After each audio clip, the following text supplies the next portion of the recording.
au message, je vous encourage déjà à la lecture de certains livres qui touchent légèrement au thème de mon intervention. Donc, les plus grands combats du monde. Donc, comme nous verrons, si nous sommes convaincus de nos limitations devant la bataille spirituelle qui est devant nous, je pense qu'on oserait beaucoup moins faire usage des recours humains pour faire face à la bataille spirituelle. Donc, c'est un livre de Spurgeon, vous pouvez les retrouver dans la librairie. Quand on pense aussi à la bataille spirituelle, nous pensons aux manifestations spirituelles de manière générale. Et nous savons que dans nos jours, il y a plusieurs personnes qui réclament être en train de vivre en réveil. Je vous encourage fortement à lire ces livres de Jonathan Edwards. Il a eu le privilège de traverser 2 grands réveils. Et lui, il nous enseigne à discerner un vrai réveil selon l'influence du Saint-Esprit. Entre autres choses, le Saint-Esprit qui a inspiré la parole de Dieu, c'est le Saint-Esprit qui nous amène la présence de Dieu.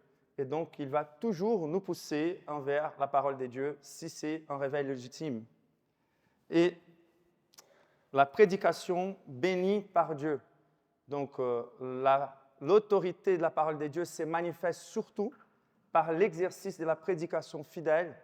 Et donc, je vous encourage, particulièrement pasteur, à chercher ce livre de Stieg Larsson, qui est un modèle dans nos jours de prédication.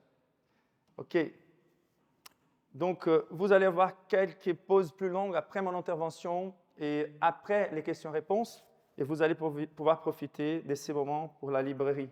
J'aimerais vous inviter à ouvrir vos Bibles avec moi dans l'Évangile de Marc, les chapitres 1.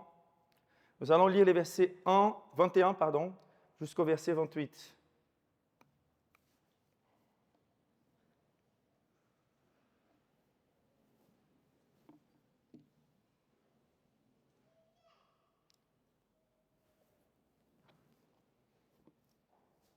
Nous allons lire la parole de Dieu ensemble et je vous prie d'être véritablement très attentifs à vos Bibles, à la lecture.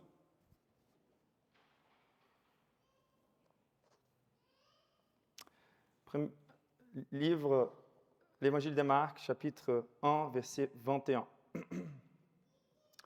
Donc ici, Jésus il a déjà quelques de ses disciples et voilà pourquoi le pluriel. Ils se rendirent à Capernaum.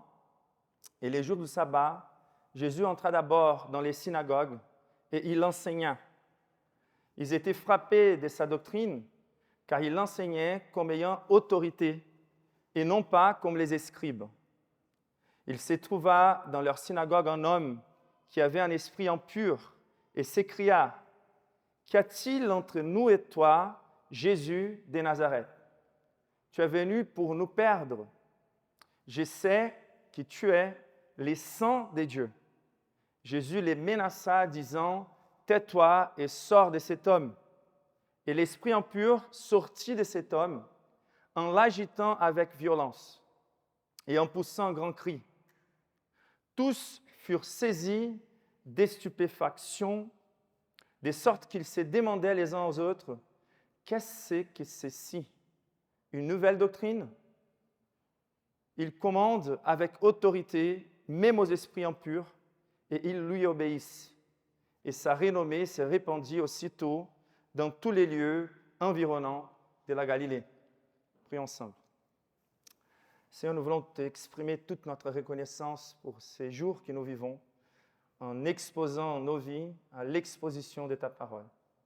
Et nous pouvons constater, Seigneur, déjà dans nos cœurs, dans nos âmes, la réalité de ta parole vivante, que lorsqu'elle est proclamée fidèlement telle que toi-même nous l'as rendue, nous pouvons expérimenter plus de ta présence.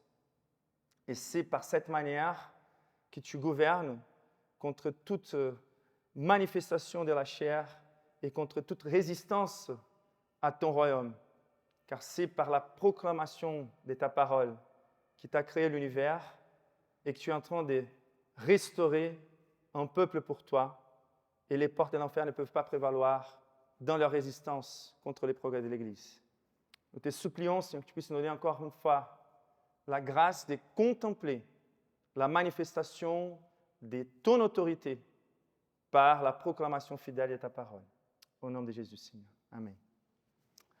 Donc, je voulais vous proposer d'imaginer un épisode qui pourrait se passer entre nous, car personne ni aucune église n'est protégée que cela arrive.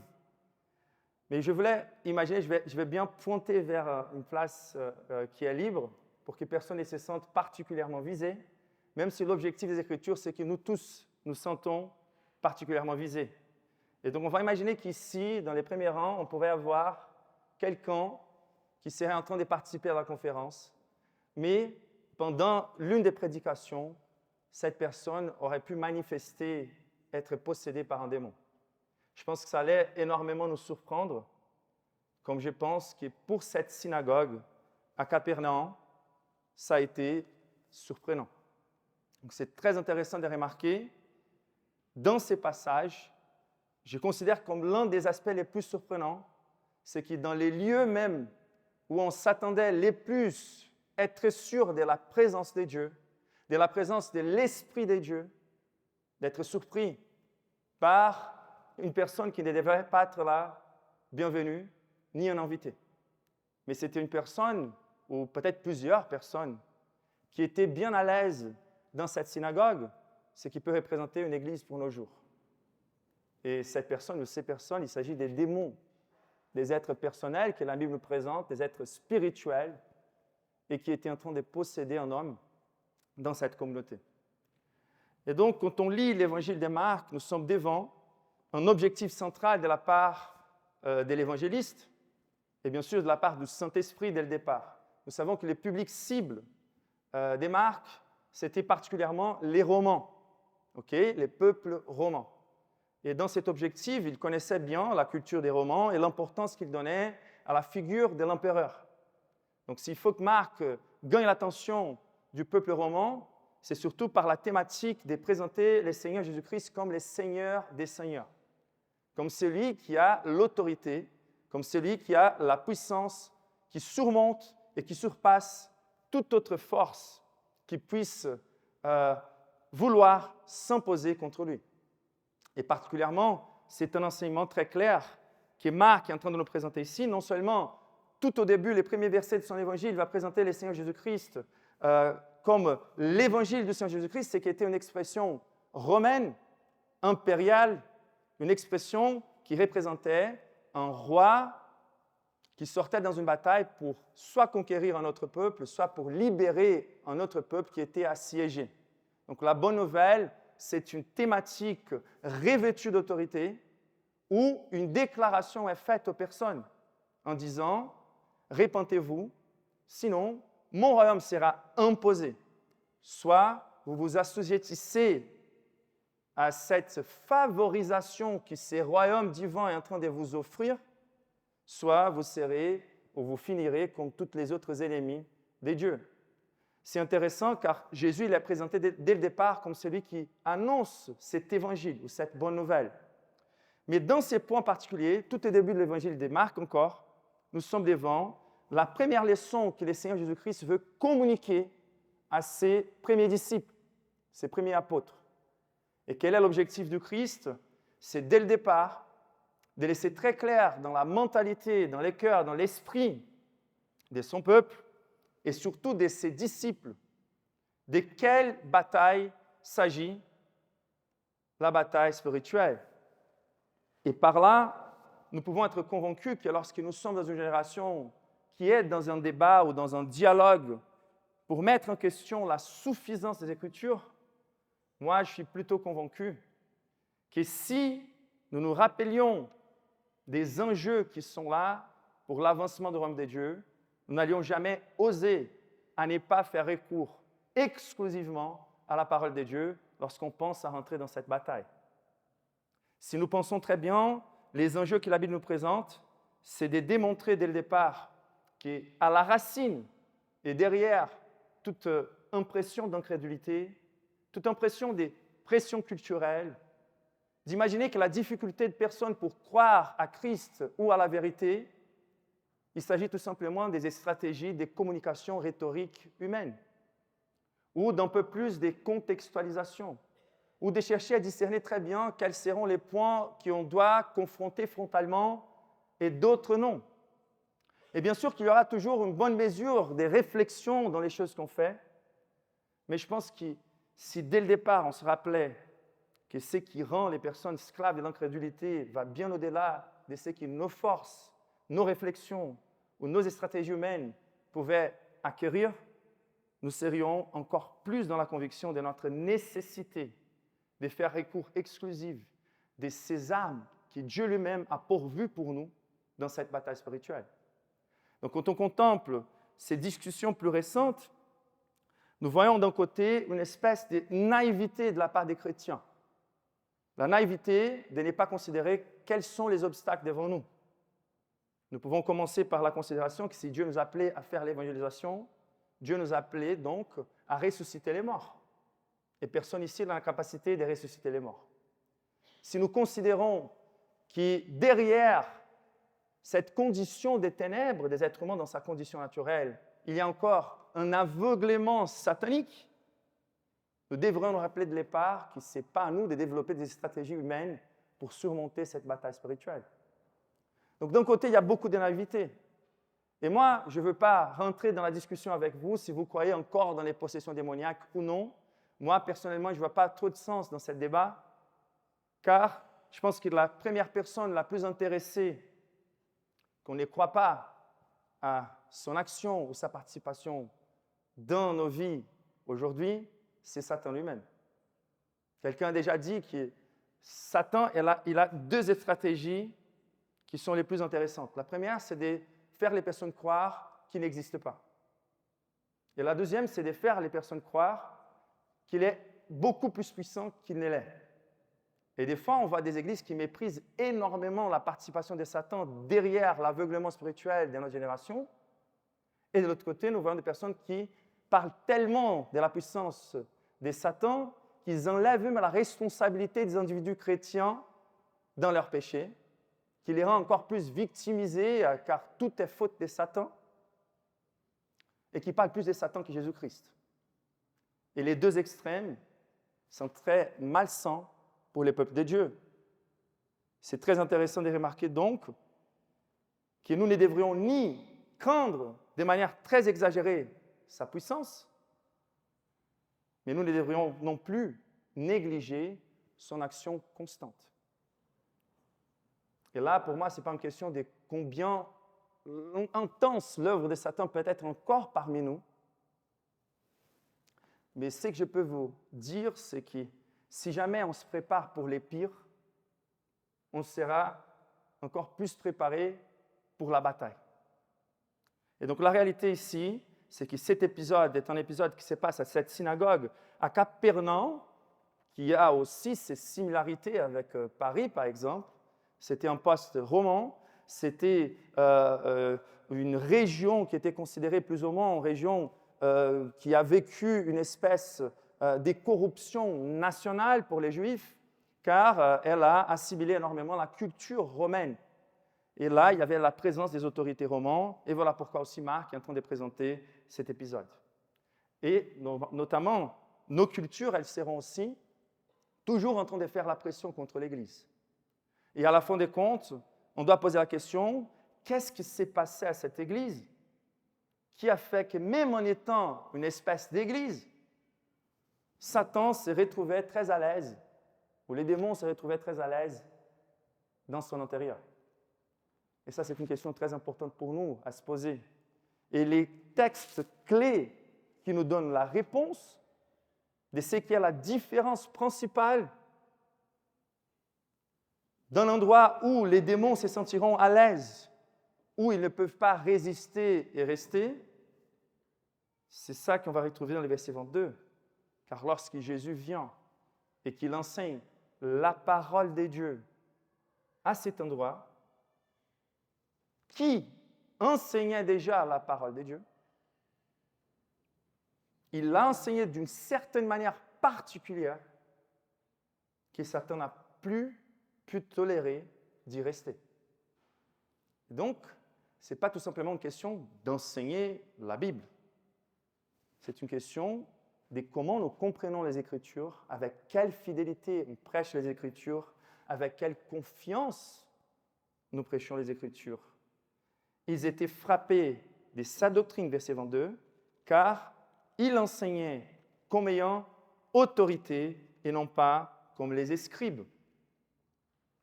Donc la réalité que nous allons retrouver dans ces passages, c'est qu'il y a la grande différence entre la manière dont la parole de Dieu était enseignée à cette synagogue et la manière dont Jésus prêchait n'était pas en question des formalités, n'était pas en question des liturgies. Et c'est très intéressant de remarquer l'intérêt de Satan, car la Bible elle va nous montrer comment Satan peut rendre les ministères d'une Église inefficaces à point d'un démon être à l'aise là-dedans, et de l'autre côté, des manifestations démoniaques dans des villes corrompues où Satan va se montrer explicitement par sa terreur, comme les possédés à Gézara. Et les possédés à Gézara, ça nous montre de manière très explicite là où Satan veut nous amener. Mais ces textes nous montrent aussi de manière très explicite là où Satan veut nous maintenir. Car les plus, il peut nous donner l'impression qu'on est très très proche du royaume des dieux. Tant qu'on ne soit pas véritablement sauvés, les mieux. Car ceux qui se considèrent déjà sauvés, c'est la pire situation d'entre les soi-disant chrétiens. Ce que Jésus va dire aux pharisiens, c'est que vous êtes en train de rendre les personnes doublement fils de l'enfer. Car c'est une chose d'être né condamné à l'enfer, mais trouver la vérité qui nous sauve, c'est une autre chose d'être né condamné à l'enfer et rester dans la considération que nous sommes sauvés lorsque nous ne le sommes pas. Et ce qui va faire la différence, c'est la fidélité dont on prêche la parole de Dieu, dont la parole de Dieu manifeste son autorité vers nos vies.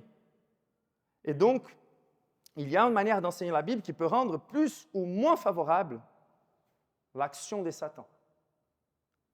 Et comme Thomas Brooks, dans son fameux livre « Les précieux remèdes contre les stratégies de Satan », il nous enseigne que même si Satan a fait beaucoup de mal en se manifestant comme un lion qui rougit, il a fait énormément plus de mal en se manifestant comme un brebis, comme un loup dans la peau d'une brebis.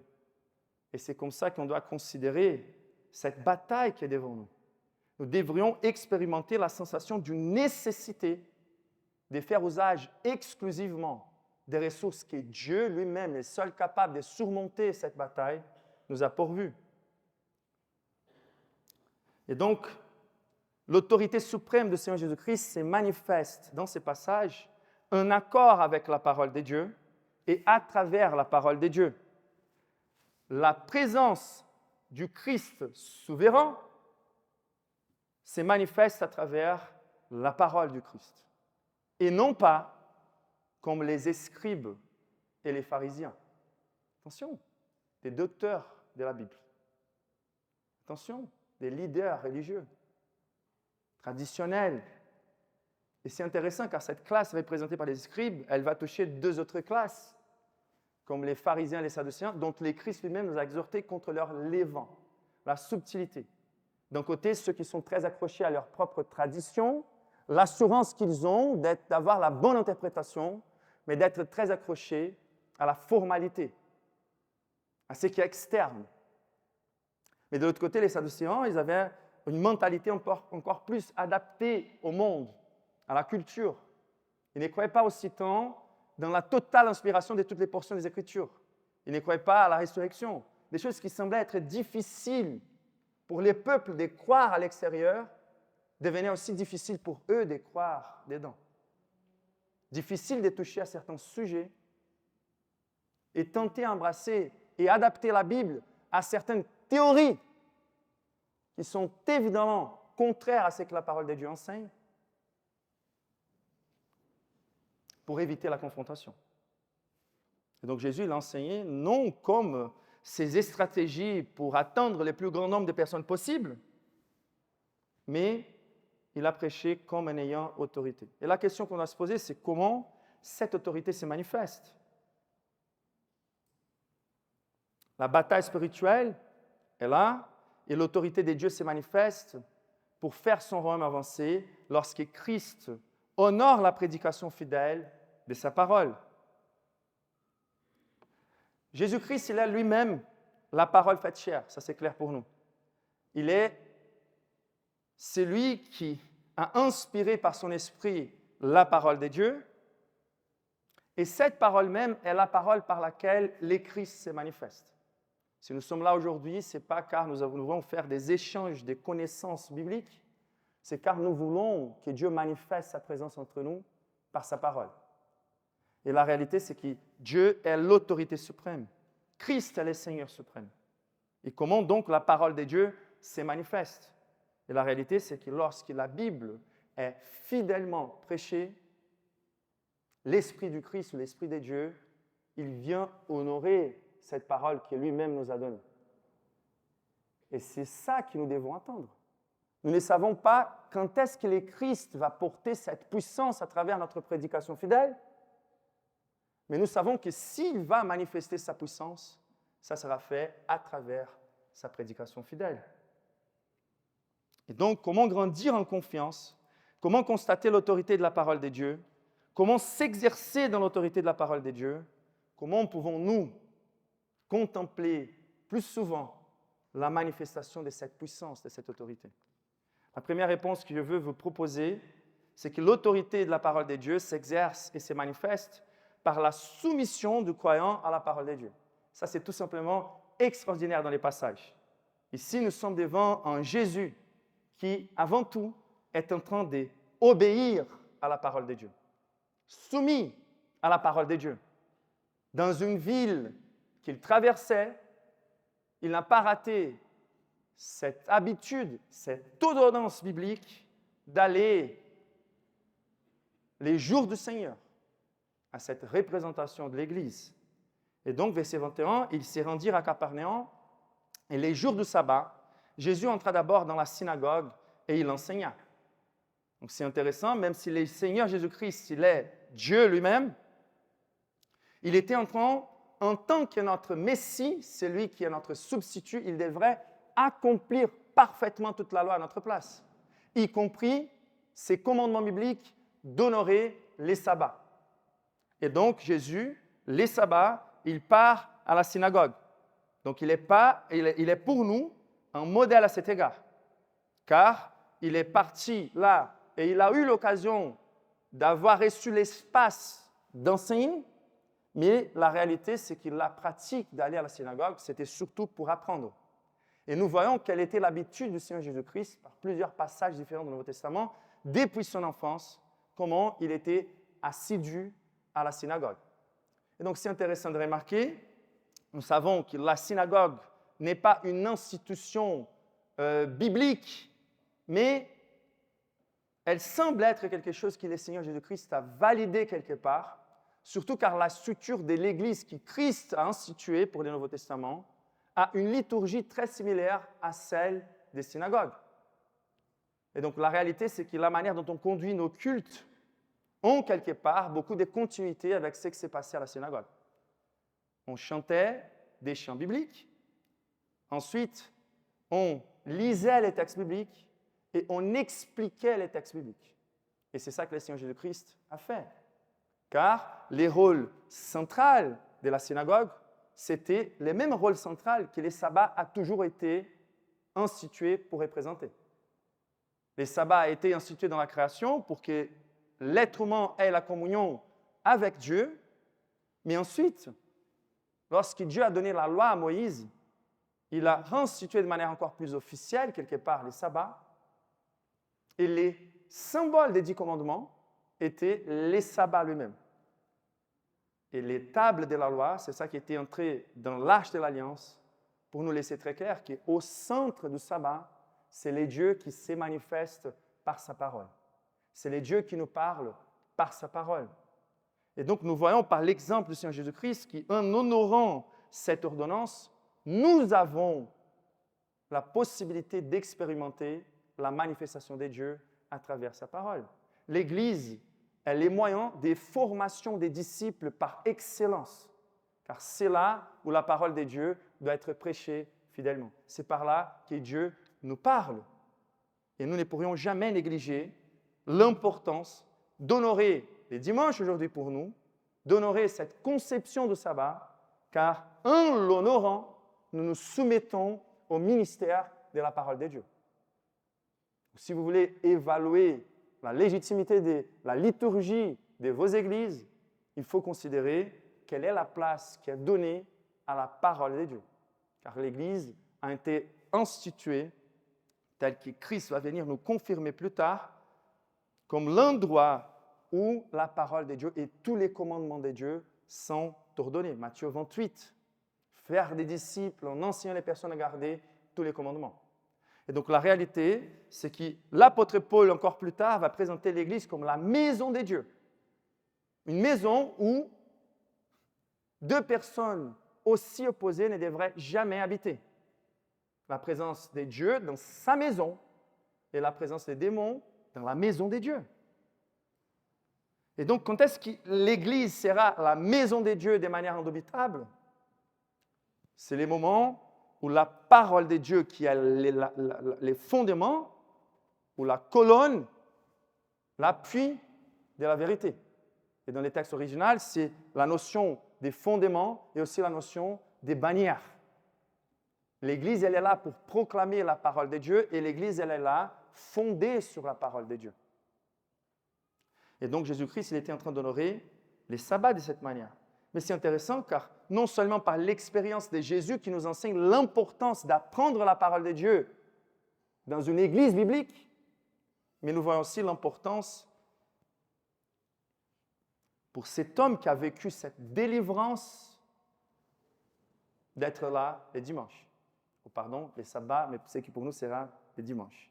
Donc la réalité, c'est que pour nous tous, si nous voulons voir l'autorité, la manifestation de la puissance de Dieu agir, nous devons chercher à être là où la parole de Dieu est fidèlement proclamée. D'ailleurs, c'est l'une des raisons que Lloyd Jones présentait pour que les personnes ne rataient pas les dimanches soirs. Les personnes venaient pour son église les matins, mais parfois, l'après-midi ou les soirs, ils allaient se promener ou peut-être aller à la plage. Et donc, il présentait deux raisons principales pour ne pas rater l'église. La première, c'était, je demande de vous tout simplement la cohérence. Si jamais à un moment donné, vous traversez un moment très difficile dans vos vies et que vous perdez un membre de la famille, au lieu de venir chercher la consolation à l'église, allez à la plage pour voir si là-bas vous retrouvez la consolation. Et la deuxième chose qu'il disait, et l'argument principal, c'est que nous ne pourrions jamais rater l'opportunité de vivre ces manifestations glorieuses de Dieu, car de manière ordinaire, Dieu est toujours en train d'agir, mais de temps en temps, Dieu peut apporter un réveil. Dieu peut manifester sa puissance. Et nous ne voulons pas rater ces cultes-là. Et donc la réalité, c'est que pour ces possédés, c'était très important d'être là. Jésus-Christ n'a pas désisté de l'Église. Jésus-Christ, il est allé à cette synagogue malgré la corruption afin de remettre en ordre la maison de Dieu, afin de faire que cette maison ne soit plus jamais un lieu intéressant pour Satan. Et là, c'est quelque chose qu'on doit faire restaurer l'importance et la fidélité au ministère public. La première chose, c'est que l'autorité de la parole de Dieu s'exerce par la manière dont nous nous soumettons à la parole de Dieu dans toutes les aires de nos vies. La deuxième vérité, c'est que l'autorité de la parole de Dieu s'exerce et se manifeste par l'originalité de l'enseignement de la parole de Dieu. Originalité. Et ça, c'est intéressant car je veux vraiment rester avec la racine du terme, c'est-à-dire fidélité à l'origine. Une conception à l'opposé de l'innovation. Je ne suis pas en train de mettre l'emphase sur l'originalité du prédicateur. Ce n'est pas celui qui porte le message qui est l'original.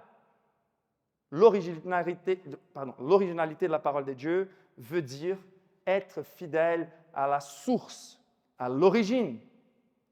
Là, nous voyons très clairement, car la richesse de ces termes, il prêchait avec autorité, exousia, lorsque nous venons à la signification, elle a plusieurs nuances. C'est un terme très complet.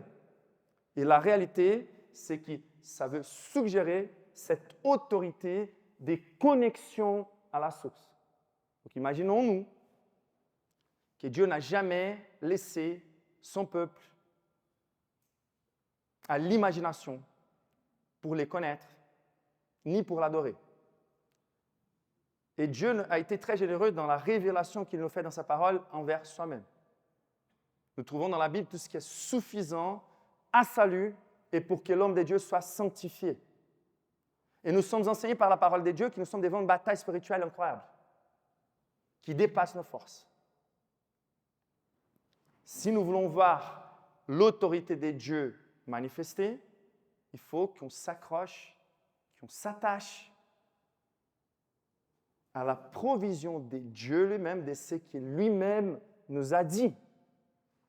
Et si nous restons fidèles à ce que Dieu nous a dit, c'est plus nous qui faisons n'importe quoi à l'Église. Comme Luther, à la fin de son ministère, il a dit, vous voyez tout ça que la réforme est en train de provoquer? Il a dit, moi, je n'ai rien fait. La parole de Dieu a tout fait. Car la parole de Dieu n'est que la parole de Dieu si c'est Dieu qui parle.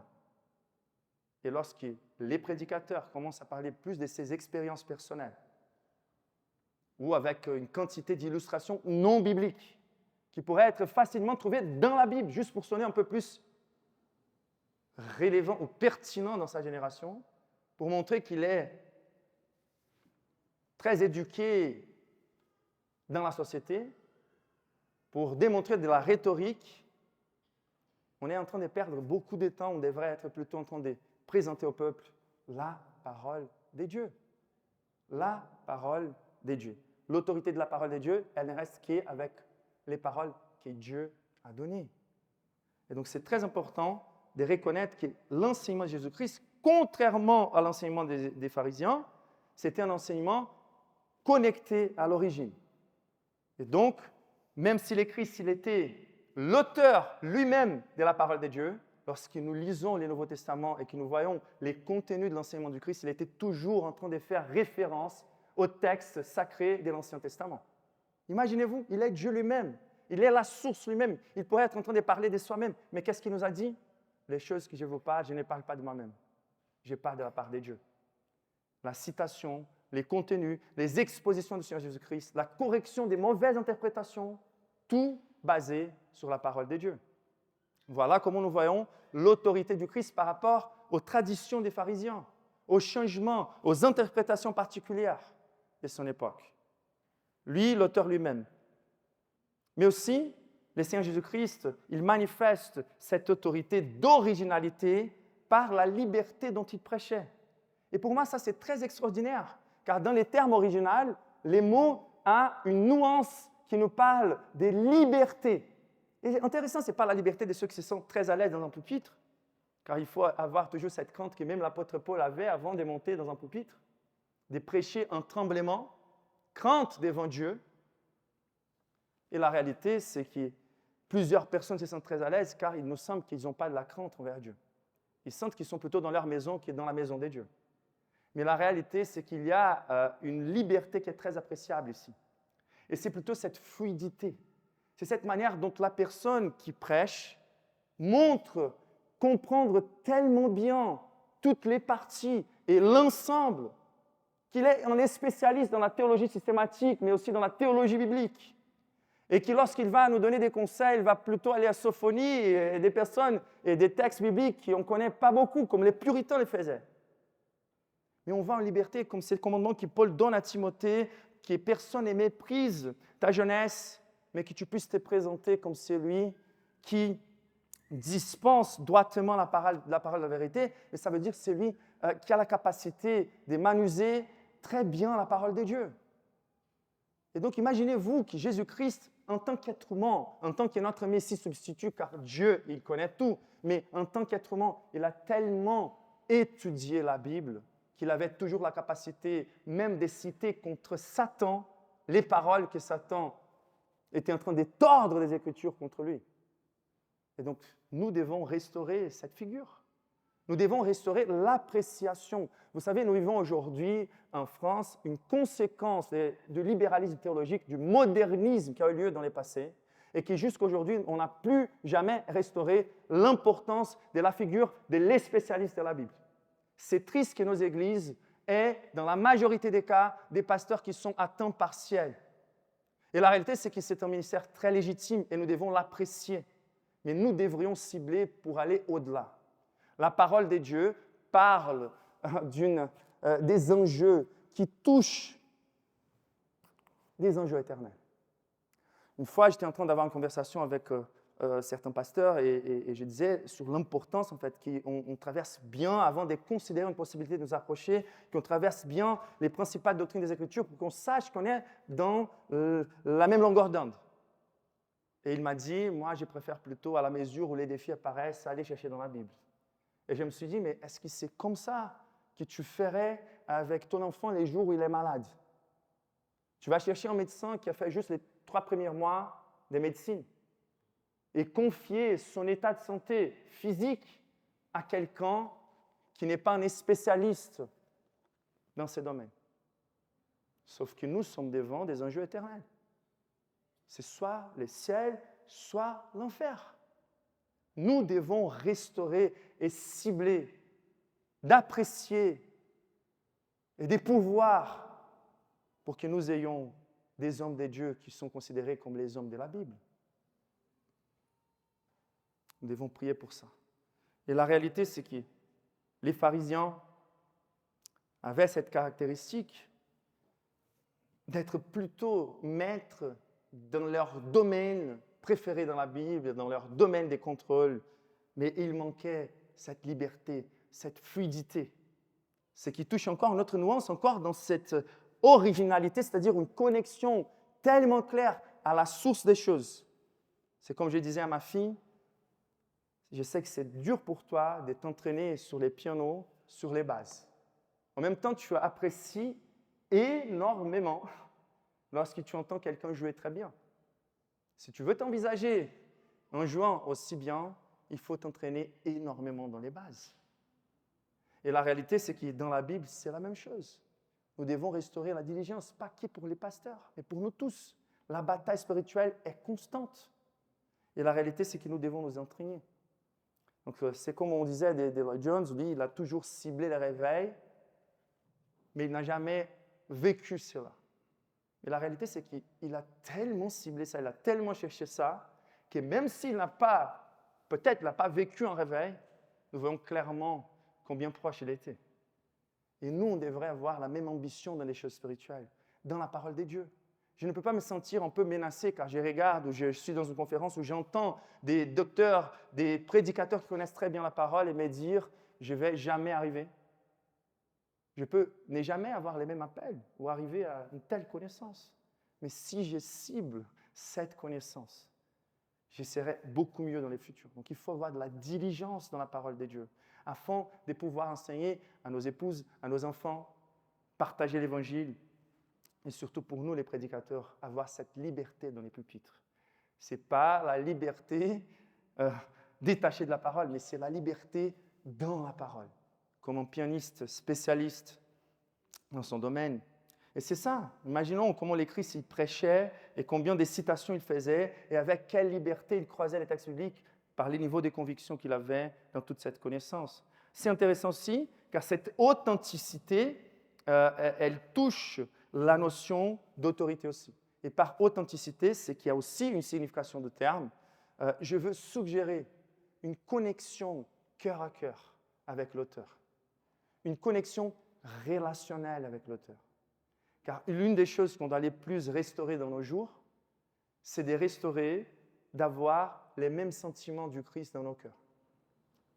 Il y aura des prédicateurs qui vont prêcher de manière beaucoup plus simple que d'autres, mais nous allons ressentir son amour.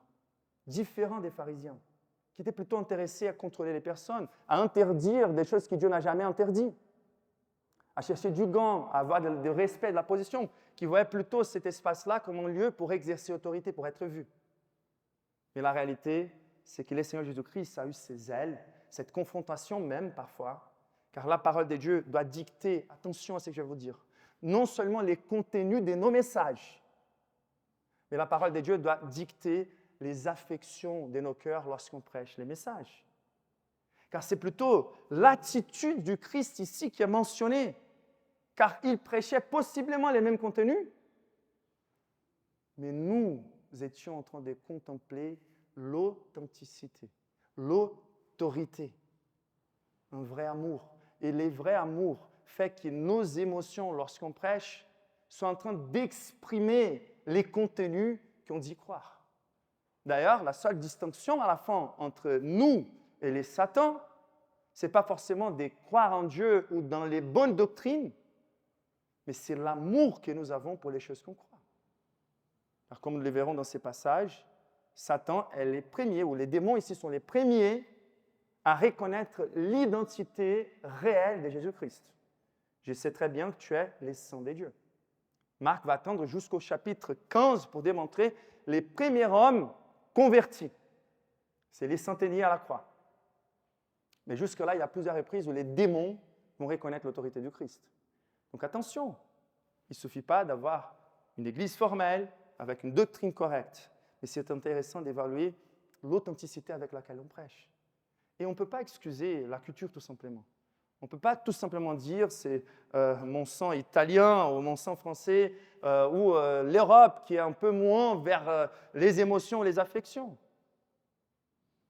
La réalité, c'est que nous devons, et nous sommes tous différents dans nos tempéraments, mais nous devons tous expérimenter les affections religieuses authentiques lorsqu'on lit la parole de Dieu, lorsqu'on enseigne la parole de Dieu.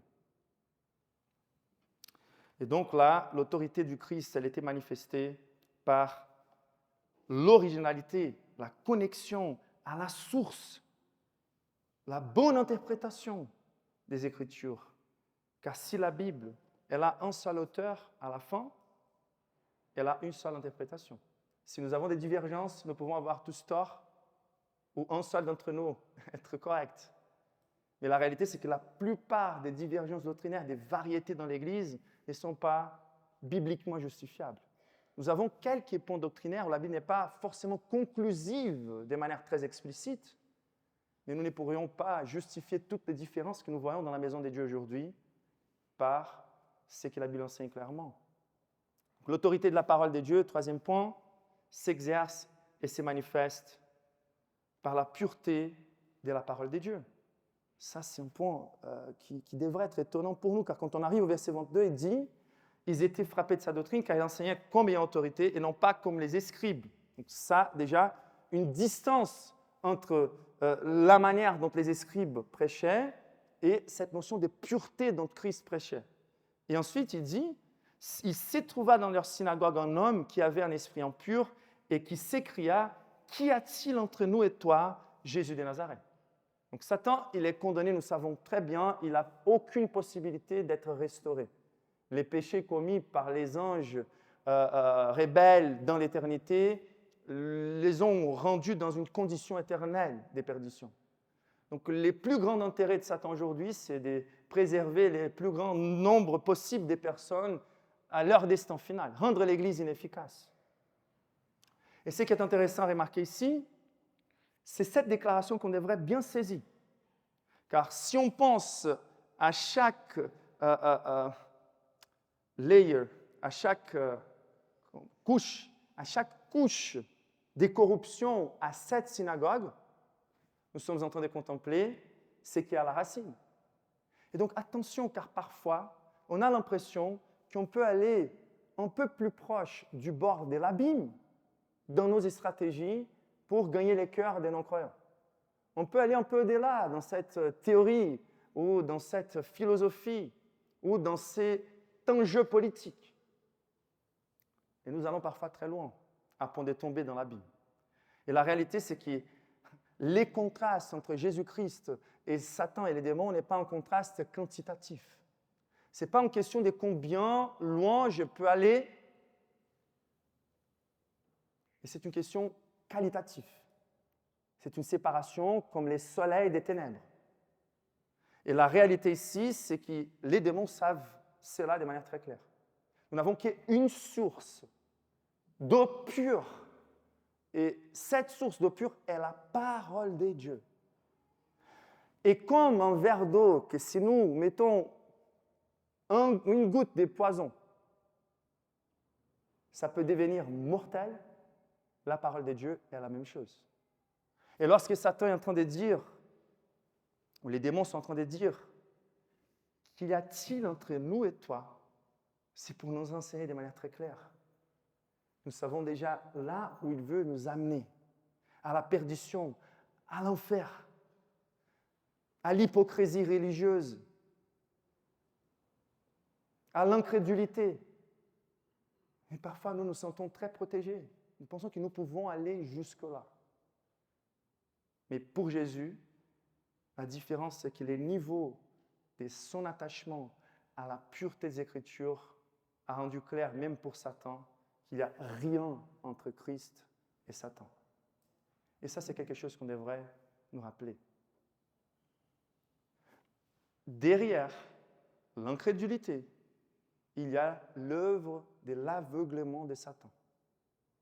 Donc, tout ce qui s'éloigne de la plus absolue pureté de la parole de Dieu est déjà rentré dans les domaines sataniques.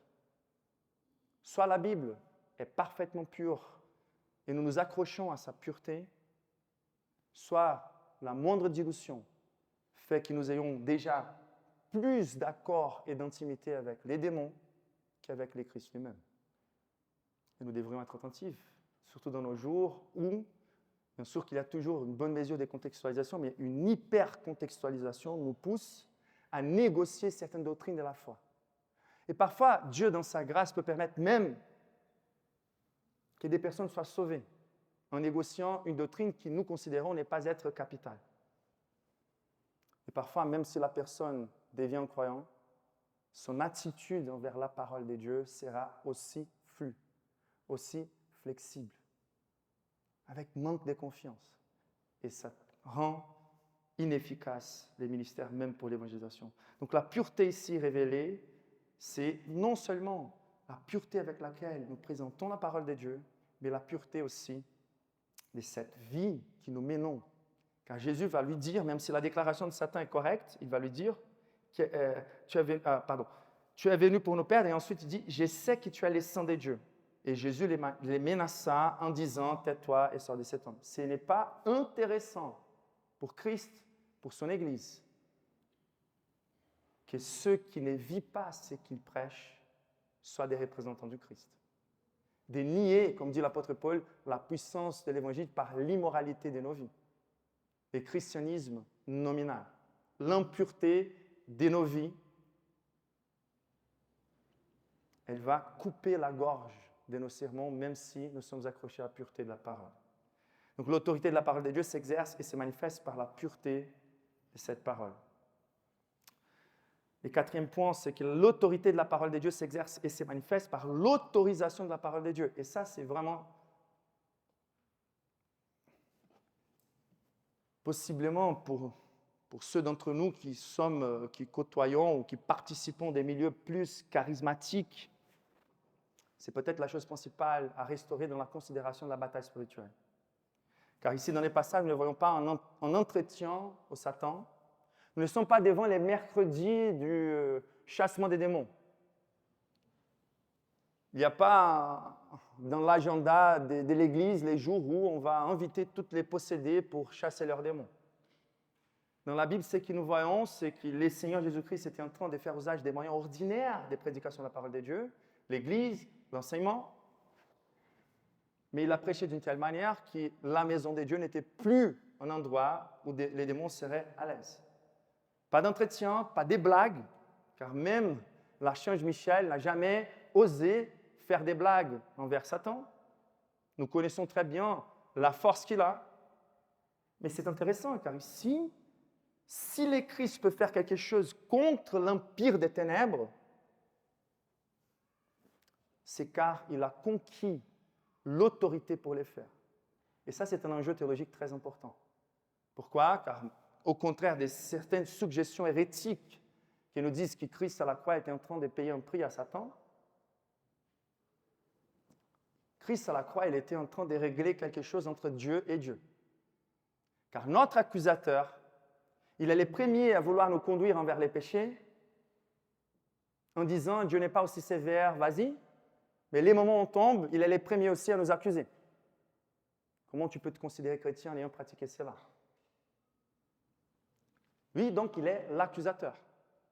Et lorsqu'il dit à Jésus, certains commentaristes vont reconnaître ça, qu'y a-t-il entre nous et toi? C'est-à-dire, pourquoi es-tu là? Il va mettre l'emphase Jésus de Nazareth, c'est-à-dire soit une stratégie pour mépriser le fait qu'il est Christ était le Messie, car de Nazareth, des bonnes choses ne pouvaient pas venir. Mais en plus, et encore plus que ça, il est en train plutôt de reconnaître par la terreur qui s'empare de lui, des démons, il est en train d'avoir la sensation que Jésus est en train de venir plus tôt qu'il est prévu, avant les temps.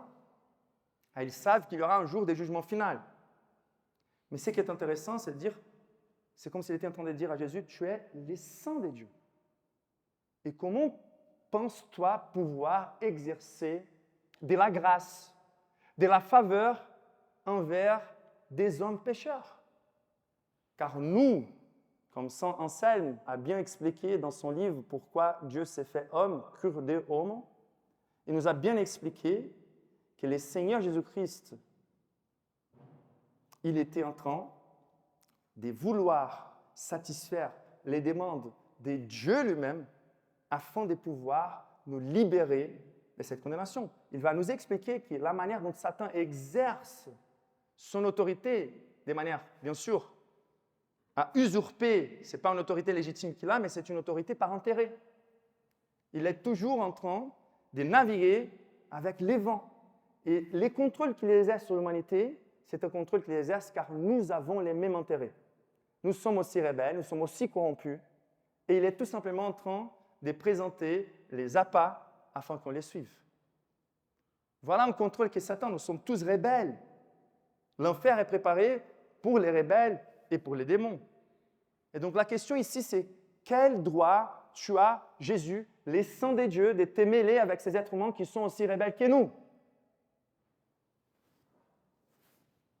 Et c'est la grande crise de toute la Bible. Comment un Dieu saint et juste peut justifier la faveur, les pardons qu'il peut pourvoir aux pécheurs? Comment Dieu peut nous délivrer de nos misères et de nos condamnations tout en restant fidèle aussi? Donc, ce que nous voyons ici, c'est la question d'autorisation. L'autorité à voir avec l'autorisation. Est-ce que Christ était autorisé par Dieu, les juges suprêmes, pour nous délivrer des démons? Et ça, c'est très intéressant. Si nous revenons quelques versets avant, nous sommes devant les baptêmes du Christ, les Saint-Esprit qui les ramènent à la tentation au désert. Et là, nous voyons comment le Christ, en tant que Messie, il nous a substitués. Attention, dans les paradis, dans les meilleures circonstances, avant que les péchés soient rentrés dans l'homme, l'homme a échoué devant la tentation de Satan. Maintenant, pour commencer à établir ce qu'il fallait établir pour notre salut, Jésus-Christ est tenté par Satan dans des circonstances beaucoup plus adverses. Et lui, il sort victorieux.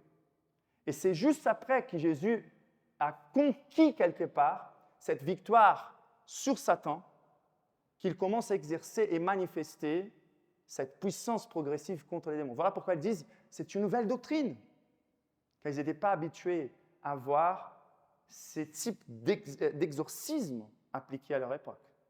Donc ce qui est intéressant, c'est que lorsque nous pensons, si jamais on traverse des batailles spirituelles similaires, ou lorsque nous pensons que nous sommes devant, évidemment, une oppression satanique, peu importe les niveaux d'intensité, la réalité, ce n'est pas que la formule, les sangs de Jésus a puissance. Ce n'est pas cette formule-là qui va devenir quelque part automatiquement, de manière superstitieuse, la puissance. C'est surtout l'autorité du Christ qui va agir.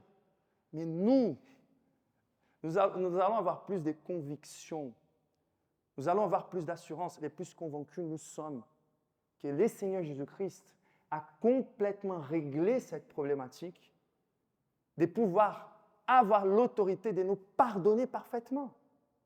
Car l'accusateur sera toujours là pour nous accuser. Et Luther, l'histoire raconte qu'un jour, il se réveille pendant la nuit en étant accusé par Satan et avec une grande liste en disant « Voici tes péchés dernièrement ». Et il dit « Oui, c'est correct, mais tu as raté encore ces péchés-ci, ces péchés-là, ces péchés-là.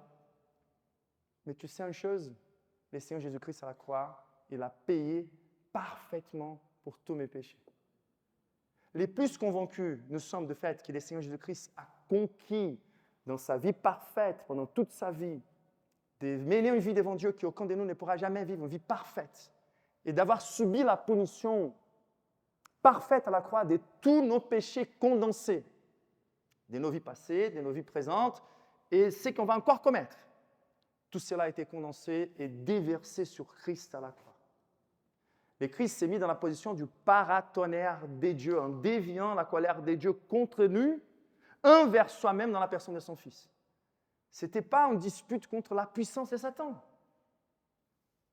C'était une dispute entre les saintes exigences d'un Dieu saint et notre culpabilité. Et pour nous pardonner, il a justifié son pardon en appliquant sa justice sur son Fils, qui nous crédite sa justice, si par la foi nous sommes unis à Christ.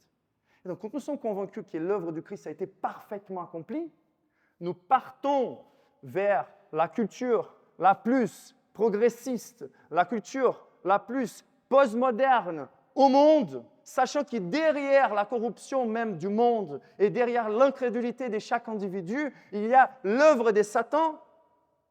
Mais même si nous faisons face à la racine de la pire problématique de l'humanité, nous savons que Christ a conquis à la croix les droits de, par sa parole, nous libérer de toutes ces chaînes.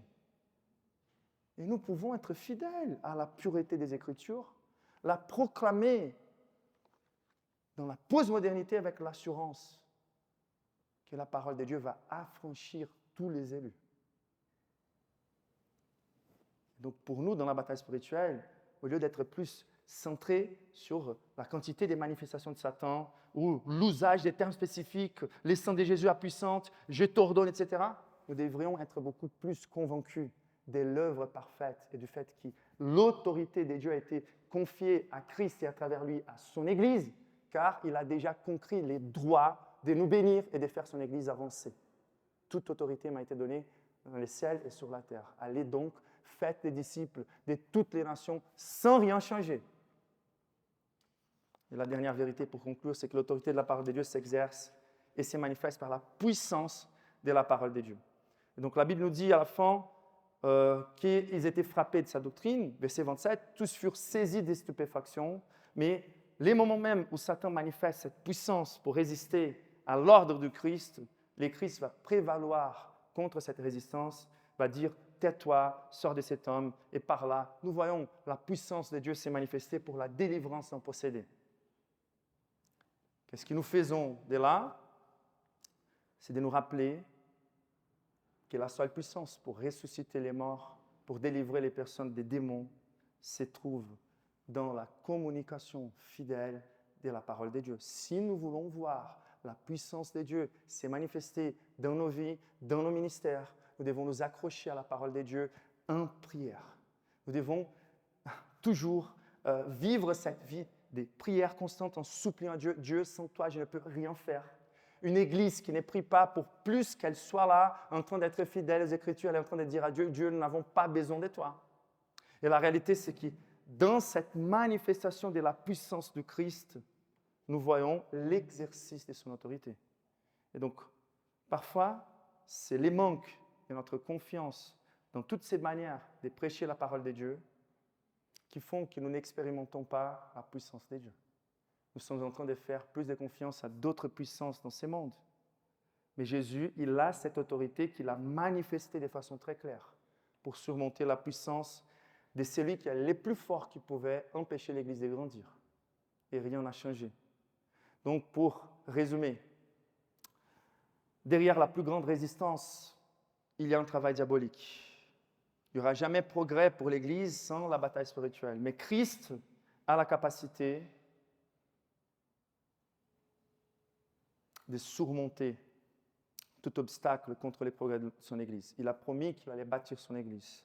Et nous allons constater l'accomplissement de cette promesse lorsque la parole de Dieu manifestera l'autorité du Christ, lorsque nous serons en train de nous soumettre à la parole de Dieu dans tous les domaines de nos vies, lorsque nous serons en train de prêcher la parole de Dieu fidèle à son origine, lorsque nous serons en train de préserver la pureté de la parole de Dieu et la pureté de nos vies, et lorsque nous serons en train d'exercer une confiance chaque fois plus forte et en suppliant la manifestation de cette puissance de Dieu à travers sa parole. Pourquoi nous ne pouvons pas négocier? C'est car un jour, si on utilise beaucoup des méthodes de croissance de l'Église et qu'on a un bâtiment rempli, on va se dire toujours si c'était nous ou Dieu qui a rempli cette Église. Mais même si ça prend du temps, si nous persévérons en prêchant la parole avec fidélité selon ces critères, nous allons constater la puissance de Dieu pour sauver les perdus. C'est comme ça que Dieu exerce son autorité. Lèvons-nous pour prier.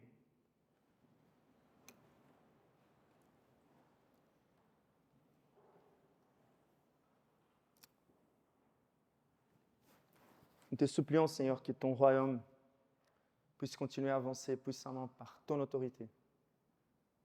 Nous te remercions de nous avoir laissé, Seigneur, non seulement les contenus de ta parole, mais les modèles des prédications bibliques.